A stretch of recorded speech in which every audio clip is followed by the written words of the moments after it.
The Jamaica Stock Exchange continues to blaze new trails with the launch of the first social IPO in the Caribbean.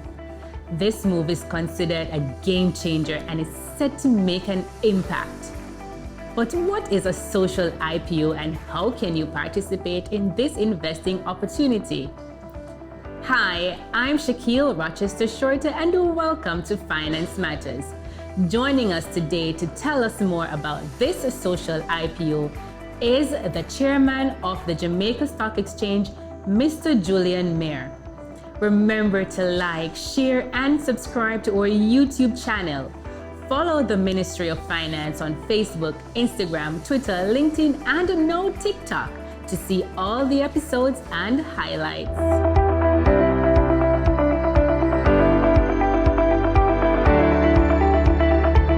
Thank you, Mr. Mayer, for being on our program today. My pleasure. So what is a social IPO? Well, social IPO, it's the first time it's ever been done, right? Yes. And as far as we can tell, it's the first time it's ever been done anywhere.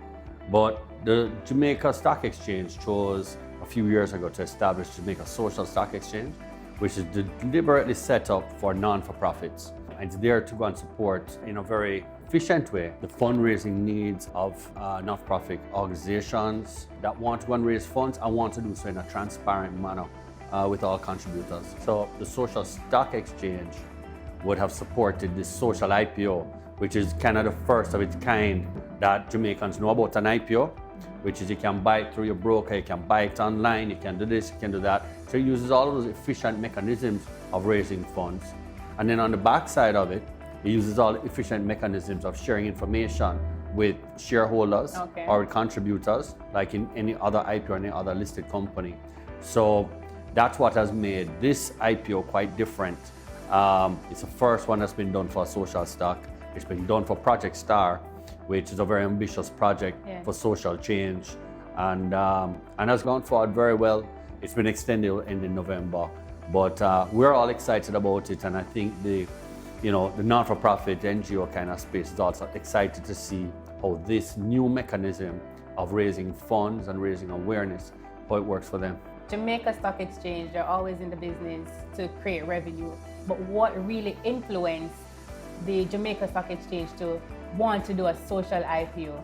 So Jamaica Stock Exchange is listed, right? So we always, yes, we're going to try and make money, but we make money by creating a platform. Yes. So we have many platforms. We have a public market platform, a junior market platform, we have a debt platform. All of those platforms are areas which help people to connect to the investment opportunities that they're interested in.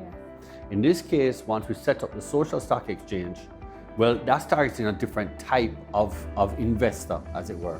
And this is somebody who wants to put their money towards change rather than putting their money simply towards a financial return. Once it is that we recognized our mandate, of course, which is to try to develop, utilizing all the tools of the capital market, try to develop the industries that need development and connecting those who need with those who can help and those who want to participate.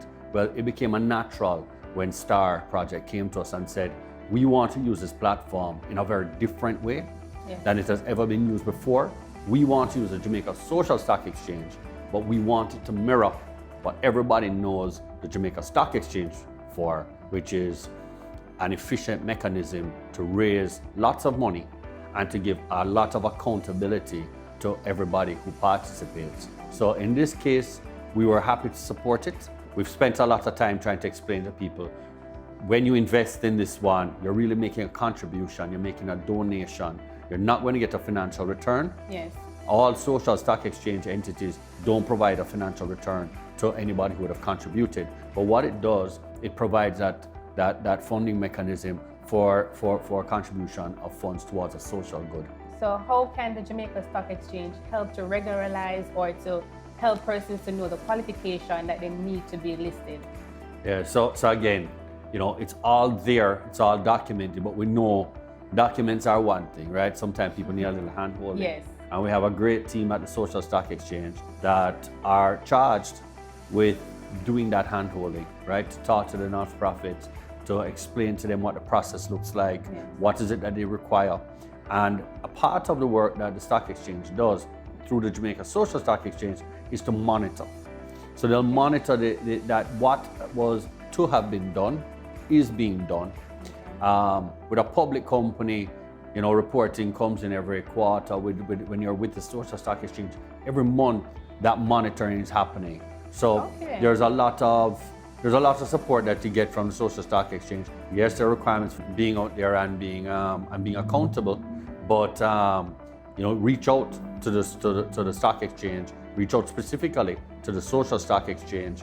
That team is charged with supporting non-for-profits. All right, so tell us before we go, 3 things that we can look forward to from the Jamaica Stock Exchange.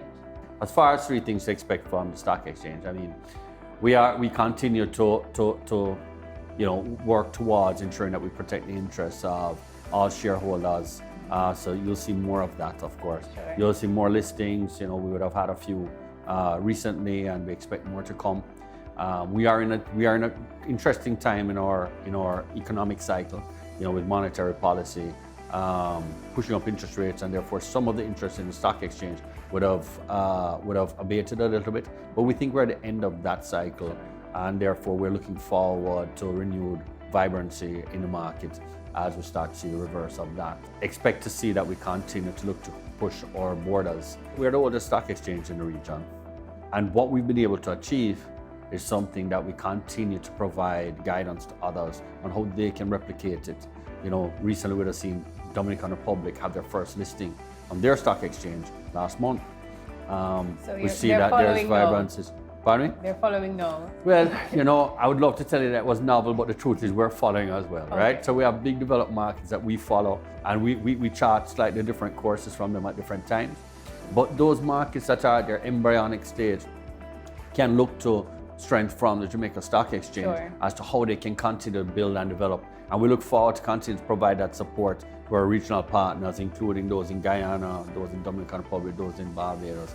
It's one ecosystem of capital markets throughout the Caribbean and Central America that kind of all needs to work together so as to have adequate scale to be able to support the global ambitions of our companies and ultimately of our economies. Well, Mr. Murray, thank you for joining us on our program today.